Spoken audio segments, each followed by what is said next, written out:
Assalamu alaikum wa rahmatullahi wa barakatuh. Alhamdulillahi rabbil alamin.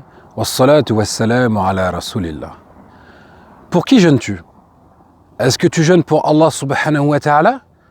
Ou bien est-ce que tu jeûnes pour les gens, pour leur regard, pour recevoir des éloges ou des compliments, pour faire comme les autres, comme les copains? Ceci est une question très très importante. Pourquoi? Puisque le jeûne, qu'on appelle en arabe as-siyam, est une adoration, au même titre qu'as-salah, la prière, ou qu'as-sadaqa, l'aumône. Ce sont des adorations. Et une adoration doit être vouée uniquement et sincèrement pour Allah subhanahu wa ta'ala. Sans ça, si tu ne voues pas ton adoration uniquement, exclusivement pour Allah ta'ala n'accepte pas cette adoration. Donc c'est une chose très très importante, une chose primordiale. Et c'est ce qu'on appelle al-ikhlas, la sincérité. Et cette sincérité fait partie des deux conditions d'acceptation de l'œuvre. En effet, lorsque une personne va faire une adoration, une œuvre, il faut réunir deux conditions pour qu'elle soit acceptée auprès d'Allah Ta'ala.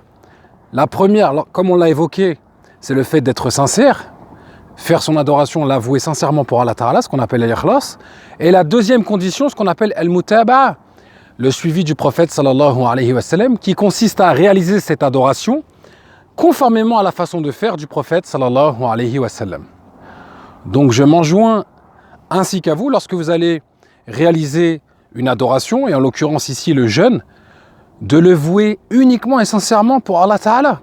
Comme le dit le prophète sallallahu alayhi wa sallam, innamal a'malu binniyat.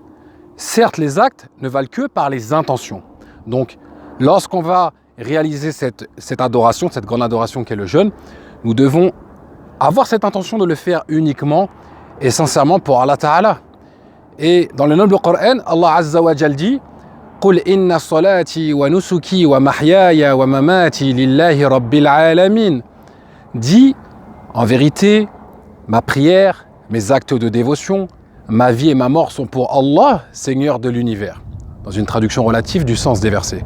Donc on voit ici que l'adoration doit être vouée sincèrement et uniquement pour Allah subhanahu wa ta'ala. Car dans le cas contraire, Allah ta'ala n'accepte pas une œuvre qui n'est pas sincère, qui n'est pas faite sincèrement pour lui. Donc, un conseil que je me fais à moi-même ainsi qu'à vous, lorsque vous allez jeûner, lorsque vous allez accomplir cette adoration, ne jeûnez pas pour plaire aux gens, pour le regard des gens, pour faire comme les copains, pour faire comme dans le quartier, pour faire par effet de mode ou comme une tradition d'un pays ou quoi. Non, faites-le uniquement et sincèrement pour Allah Ta'ala, afin que votre œuvre, que votre adoration soit acceptée auprès d'Allah Ta'ala. Car lorsqu'on effectue une adoration, ce que toute personne désire, tout musulman désire lorsqu'il fait une adoration, c'est que son œuvre soit acceptée.